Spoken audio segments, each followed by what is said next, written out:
ఆయన ప్రధాన శిష్యుడు ఉన్నాడు ఒక ఆయన పేరు పేతురు. ఏం చేస్తాడు ఆయన? ఏం పని చేస్తాడు? చేపలు పట్టుకుంటాడు. ఆ చేపల మార్కెట్కి మేస్తాడంట ఆయన.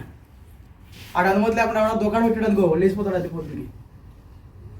అర్థమైందా? అలాంటి పేతురు ఎందుకు తెలుసా? యేసు ప్రభుని ఒకసారి ఏమన్నాడు తెలుసా? ఒకడు నువ్వు ఐదు చూడబడ్డావా అన్నట్టు మాట్లాడాడు. పేతురు దగ్గర ఉందంట. ఏంటి? కత్తి. ఏంటది? చేపల మార్కెట్లో తగ్గుతారు కదా కత్తి. అర్థమైందా? యేసు ప్రభు శిష్యులు మామూలు కాదు. ఆడు ఎప్పుడైతే అన్నాడో నా ప్రభుని అంట మాకంటావా అని ఏం చేసి తెలుసా? ఏం చేశాడు? ఏదో చెవుకొని ఇలాగ అన్నాడంట, ఇలా ఉంగాడంట. అదే ఆ గురి తప్పి మెడ మీద ఆడవలసినటువంటి ఆ కత్తి నాటు ఎక్కడ పడింది తెలుసా?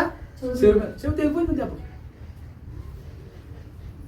అర్థమైందా? అప్పుడు యేసు ప్రభు ఏం చేయాలి?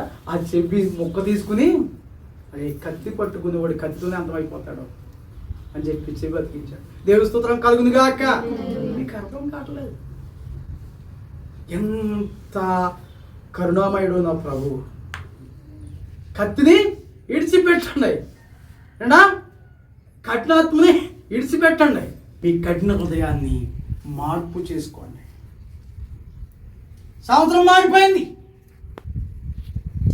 బట్టలు మారుతాం, ఇల్లు మారుతాము, ఇంకా ఏం మార్చేద్దాం మనము?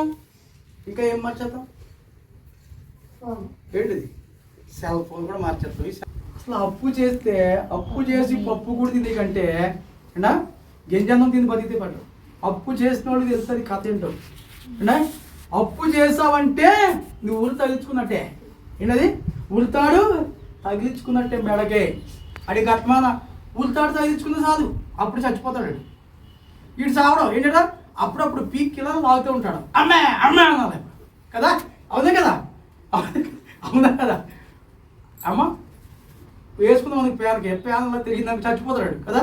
కానీ అప్పు తగిలినోడి ఒకసారి చంపుతాడా? రోజు చంపుతూ ఉంటాడు. గ్యాప్ వచ్చినప్పుడల్లా చంపుతాడు, బీగుతాడు. కొంచెం ఏమవుతుంది? మార్పు. ఇంకేమేమి మారుతాం?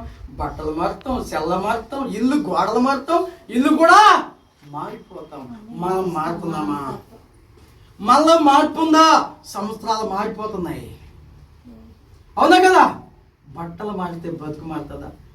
సరే, ఇంకొకళ్ళు ఏం చేస్తారంటే నిలువు దోపిడీ చేస్తారు. నిలువు దోపిడీ అంటే తెలుసా మీకు? నిలువు దోపిడీ ఇస్తే నీ బ్రతుకంతా మారిపోతుంది.